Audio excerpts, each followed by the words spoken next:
Bom dia, amada igreja, que a graça e a paz do Senhor Jesus Cristo. Hoje a gente vamos estudar a lição 13, que é a última lição, e o título que a gente vai estudar hoje: Buscai as coisas que são de Deus. Essa é a revista, Buscar as coisas que são de Deus, não terrenas. Lá no texto áureo nos relata, que é o princípio do estudo, 3, versículo 1. Portanto, já que vocês ressuscitaram com Cristo, procure as coisas que são do alto, aonde que Cristo assenta à direita do Pai. Então a gente tem que buscar as coisas que são do alto. Então hoje a gente vamos estudar esse estudo. Esse estudo está em Colossenses 3 e 4. Amém, igreja? Então vamos orar para a gente dar início ao nosso estudo. Deus, eu te louvo, Pai, eu te glorifico, Senhor, porque Tu és digno de toda honra, toda glória, todo louvor. Pai, eu só te agradeço, Pai. Só tenho que te agradecer, Senhor, esse momento de estar aqui, Senhor, em nome de Jesus, falando da Tua palavra. Pai, o Senhor me usa, me fortalece, me purifica. Pai, que esse ensino, Senhor, em nome de Jesus, pode estar edificando cada coração. Senhor, em nome de Jesus, o Senhor conhece o coração de cada um, a mente de cada um. Que o Senhor possa, Senhor, levar essa palavra para edificar. Em nome de Jesus, que o Senhor abençoe esse estudo. Amém. Então, o título do estudo é Buscais as coisas que são de Deus. A introdução diz: Buscais as coisas de Deus, inerente àqueles que já têm experimentado uma nova vida. Colocarmos os nossos pensamentos em interesse nas coisas que são de cima e não das que são da terra. Eis grande desafio. Então o nosso desafio é esse: buscar as coisas que vêm do alto, não as coisas terrenas. Amém, igreja? Nosso primeiro ponto é buscar as coisas de Deus por meio da santidade. Então a gente tem que buscar as coisas de Deus no meio da santidade. O versículo, Colossenses 3, versículo 5 diz: Portanto, eliminai vossas inclinações carnais, prostituições, impurezas e desejos maus, avarezas, que é a doutrina. Então a gente tem que se libertar desses pontos. Tem gente que pensa que a santidade está ultrapassada. Não se fala mais em santidade. Não se ensina e nem prega sobre o assunto. Nós vemos os pastores, aqueles que estão da palavra, eles não pregam mais em santidade, prega só na ressurreição. Isso é um ponto estratégico de que sem a santidade, entendeu? Você não vê a glória de Deus. Não se ensina nem se prega sobre um assunto, por muito o assunto retrogrado. Retrogrado é um assunto passado, entendeu? Eles acham que a santidade é uma coisa passada, mas não é passada. A nossa vida em Cristo, escondida nele. A nossa vida em Cristo é escondida nele. Portanto, a santidade sempre está atual e é necessária estar escondida em Cristo. Significa que estamos protegidos, seguros, e que o pecado não deve fazer parte da nossa vida em algo habitual. Entendeu? O nosso pecado, quando a gente tem santidade, o pecado não tem que se habitar na nós. A gente tem que viver no meio da santidade, em Cristo Jesus.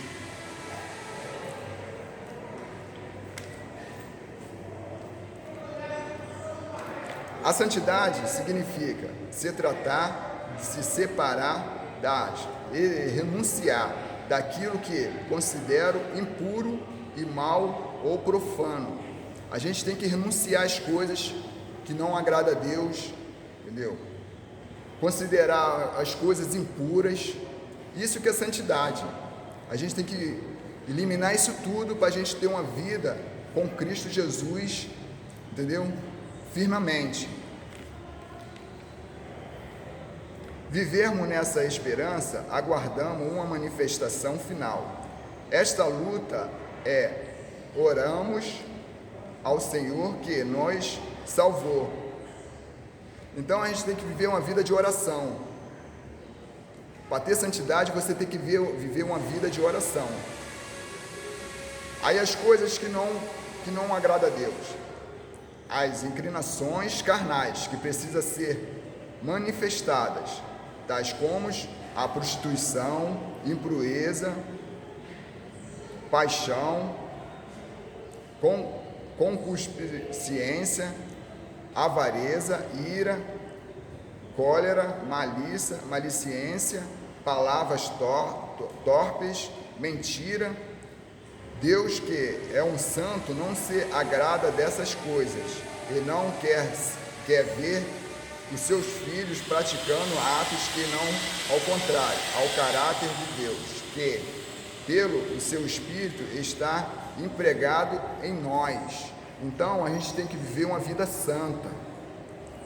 O nosso corpo pertence ao corpo do Espírito Santo. Então essas coisas ruins não frequentam a gente, não permanece na gente. A gente tem que viver uma vida santa, uma vida digna com Deus.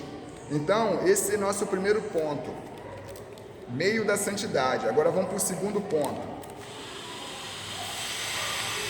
O segundo ponto é buscar as coisas de Deus na prática e no amor fraternal. Amor, a gente fala aqui amor fraternal. Em Colossenses 3, versículo 13 diz: suportando, perdoando uns aos outros. Se alguém tiver algumas queixas contra os outros, assim como o Senhor vós perdoou, também perdoais. Então, o amor de Deus, se alguém pisar no nosso pé, a gente vai ter que pagar a mesma coisa, a gente tem que pedir perdão, a gente tem que tratar com amor. O amor fraternal é uma coisa que mexe com a nossa carne.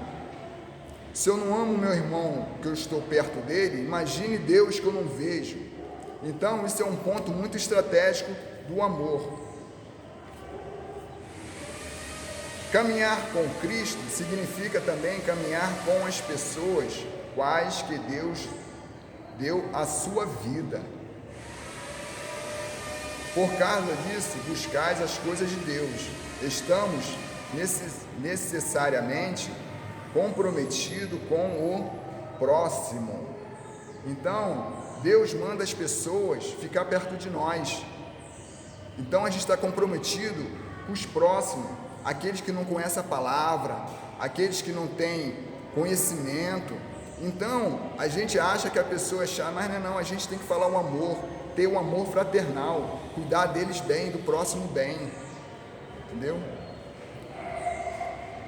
Estar constante buscar do Senhor, ser evidência numa vida também horizontal, olhando para o lado, olhando aqueles que estão ao seu redor, pensando, temos compromisso com os irmãos.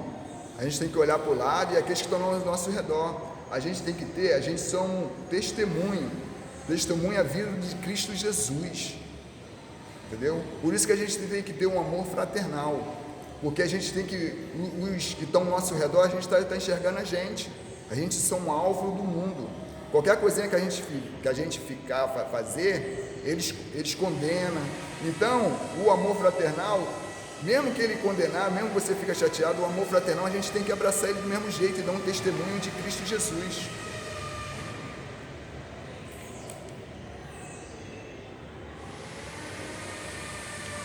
Ninguém vive somente para si. A vida é relacionada. O Evangelho é para ser vivido com intensidade e relações. Então a gente não vive aqui para si mesmo, a gente tem um relacionamento. A gente tem um relacionamento com nossos irmãos, nossos vizinhos, entendeu?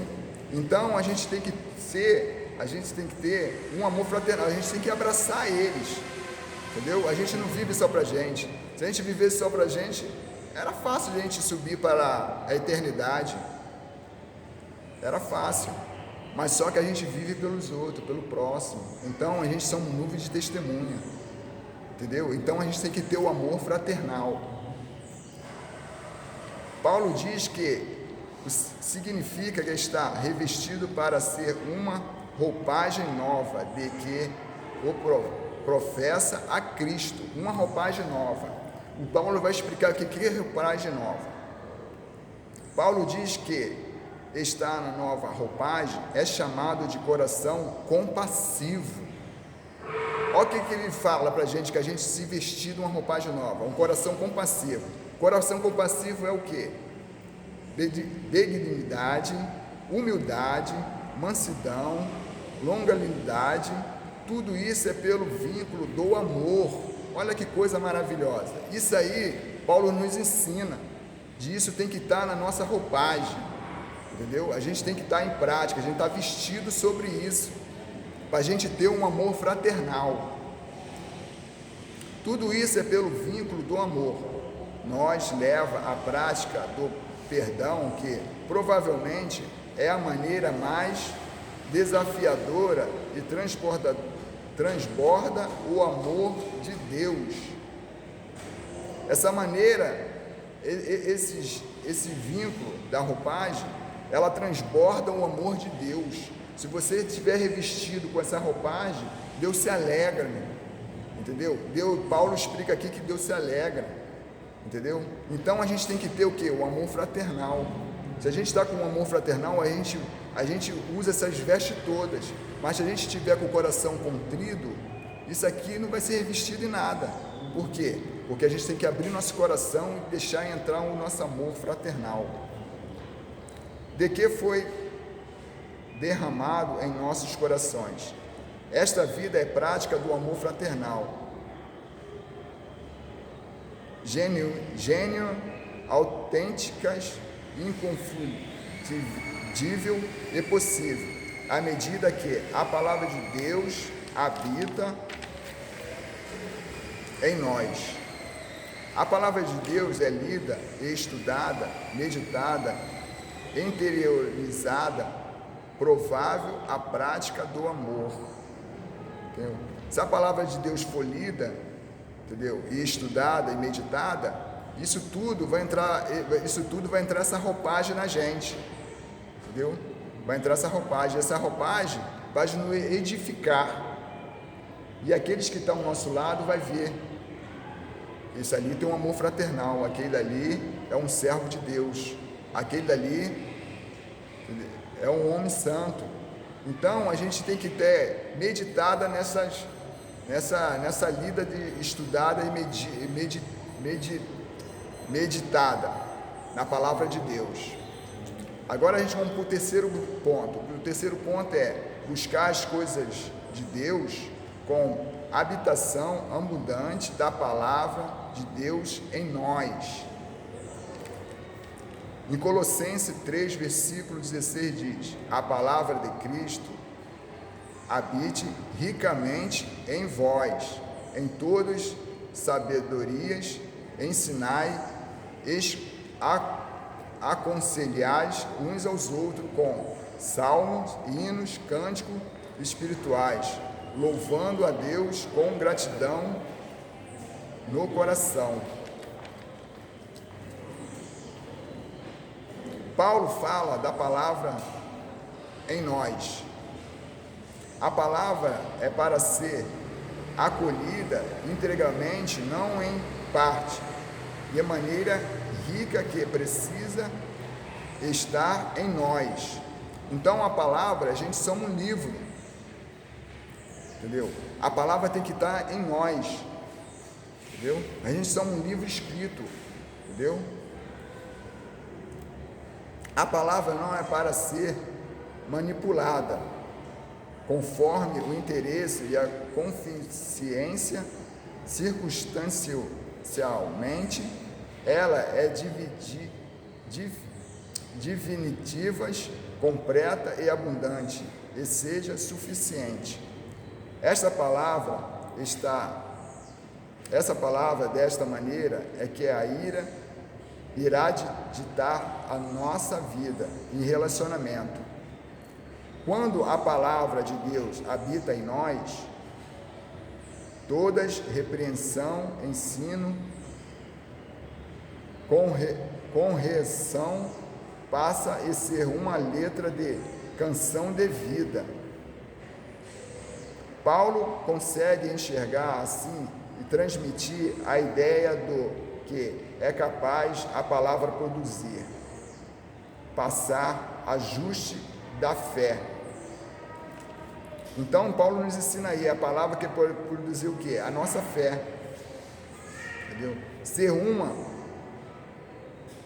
musicalização instruída pela palavra que habita no crente. Esteja falando hoje o tom da palavra, a música da palavra, a composição da palavra para produzir obras que seja o nome e para o nome do Senhor Jesus. Então, a palavra de Deus que está em nós, entendeu? A gente tem que falar da palavra. Se a gente conhece a palavra, a gente tem que falar da palavra, entendeu? Vou dar um exemplo de que às vezes está um irmão do nosso lado, ou um vizinho, a gente, não, vamos para a minha igreja, que minha igreja é boa, que a minha igreja é isso. Não, a gente não tem que ficar com o crente, nem do lado do crente. A gente tem que falar a palavra para aquele próximo, entendeu? A gente não tem que levar, minha igreja é boa, minha igreja é isso, não é minha igreja é isso. Você tem que falar da palavra de Deus. Se você conhece a palavra, você tem que falar da palavra. A gente, Paulo nos explica assim, que ensinou que você lê na palavra, porque a palavra ela liberta, ela cura e ela sara, entendeu? E o que acontece? E você ligado, alicerçado na palavra, você não precisa, que a igreja somos nós. Irmão, vamos ver na igreja lá que o pastor prega bem, que o grupo de louvor é bem, mas não, meu, o certo é falar da palavra, a palavra que edifica. Onde que você estiver falando da palavra, você está falando das coisas de Deus, das coisas celestiais de Deus. Amém? Então vamos para o quarto ponto. Buscais as coisas de Deus com compromissos e oração. Buscar as coisas de Deus com compromisso e oração. Em Colossenses 4, versículo 2, diz aqui: perseverais na oração, nela permanecendo atentos com ação de graça. Então a gente tem que ficar perseverando direto nas orações. O nosso ponto estratégico de um servo de Deus é a oração. Essa que é a nossa arma. Vivemos em tempo que depender de Deus. Nós vivemos um tempo de depender de Deus. Tem se tornado mais imperioso, sabendo que a oração é importante. O grande desafio não é saber mais sobre a oração, e não é que precisamos de orar. O grande desafio é perseverar na oração. Então a gente tem que ser perseverante na oração. Paulo recomenda ter perseverança, e a perseverança em oração é vencer as circunstâncias desanimadoras. Nós vivemos num ponto dessa pandemia, desse vírus, que a gente tem que orar bastante. Isso aqui é um ponto estratégico que Paulo nos relata nesse estudo aqui. Então, as orações é muito importantes. Quantos irmãos foram curados, quantos irmãos foram ali, entendeu? Com essa doença, a gente orando e Deus fazendo o seu milagre. Quantos irmãos? Então, Paulo nos diz aqui que as nossas orações é o nosso ponto estratégico. Então, a gente tem que orar perseverante, entendeu? Orar perseverante. Uma intercessão com objetivo muitas vezes oramos por tudo, mas não oramos para que Deus nos dê constantemente oportunidade de testemunhar.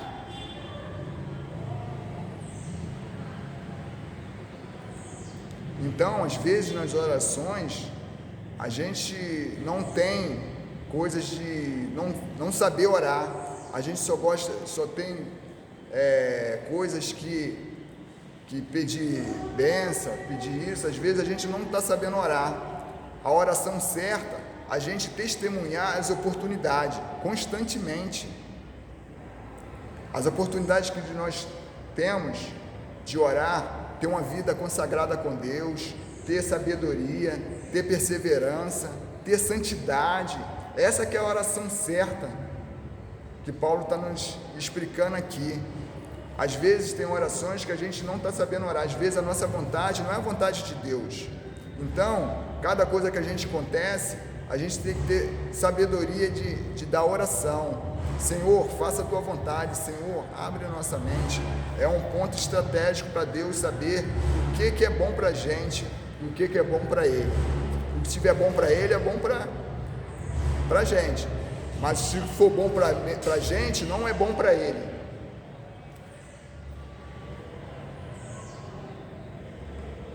Precisamos de amigos, de orações, amigos intencionais que orem por nós para sermos eficientes e eficazes em nossos discipulados. Amigo seu.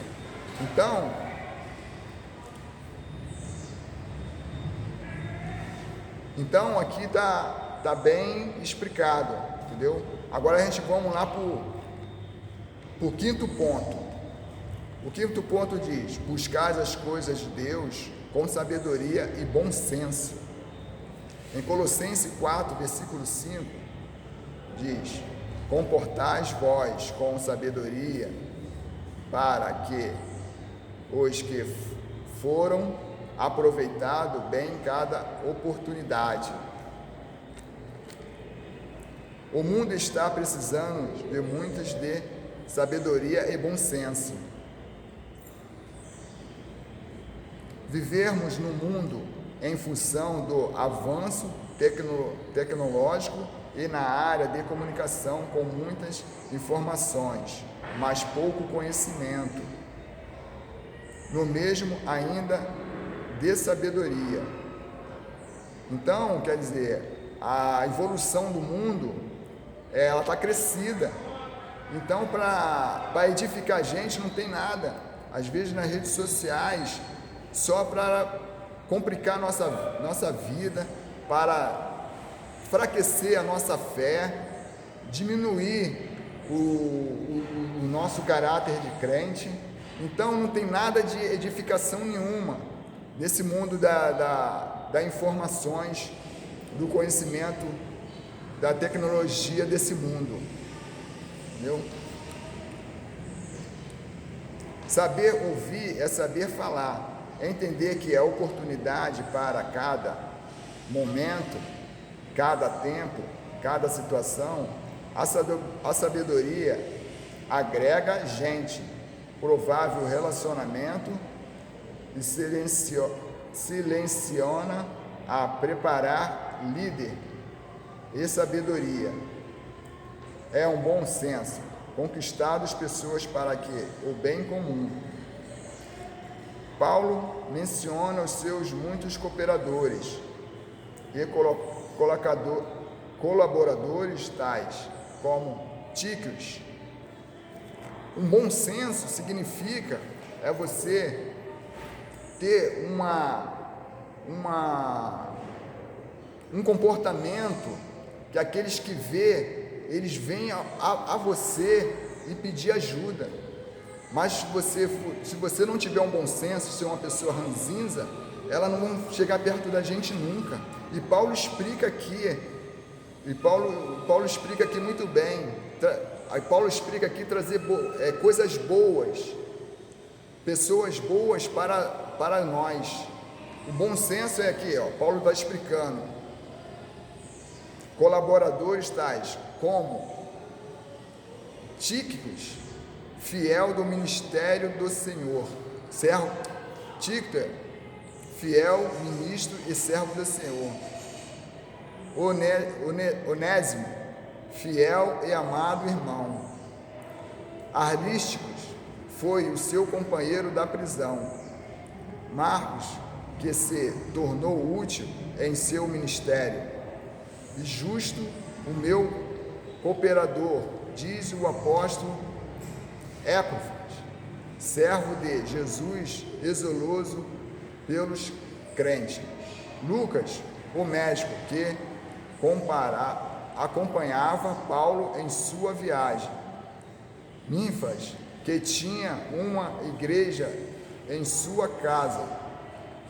Arquipo, recomenda-o para que cuida do ministério que recebeu. Sabedoria é um bom senso, une e agrega. Então, um bom senso aqui, o Paulo aqui está explicando, traz pessoas boas para nós. Esse que é o bom senso, entendeu? Então a gente vê aqui que o estudo aqui com sabedoria e bom senso traz isso tudo. Você tem que ter um bom senso, ter sabedoria, entendeu? Para você ser uma pessoa sábia, para aquelas pessoas chegar ao seu redor e pedir ajuda. Agora vamos para a conclusão. A vida apresenta tantas coisas que buscamos agregar ao nosso viver. Algumas dessas coisas são úteis e necessárias porque fazem parte da nossa necessidade ou projetos de vida. Mas não podemos, em tempo algum, nos esquecermos de desenvolver as oportunidades no reino do Senhor. Parece que vivemos a crise das propriedades.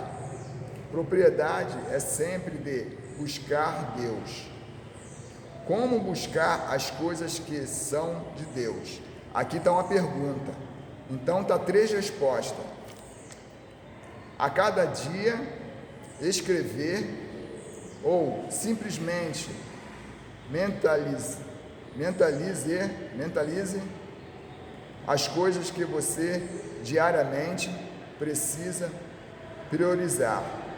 A segunda, não esqueça de vivermos aqui neste mundo, mas somos cidadão do céu. Terceiro, que os nossos pés estejam andando aqui na terra, mas que a nossa mente e o coração nunca deixe de buscar e pensar as coisas que são do alto. Amém?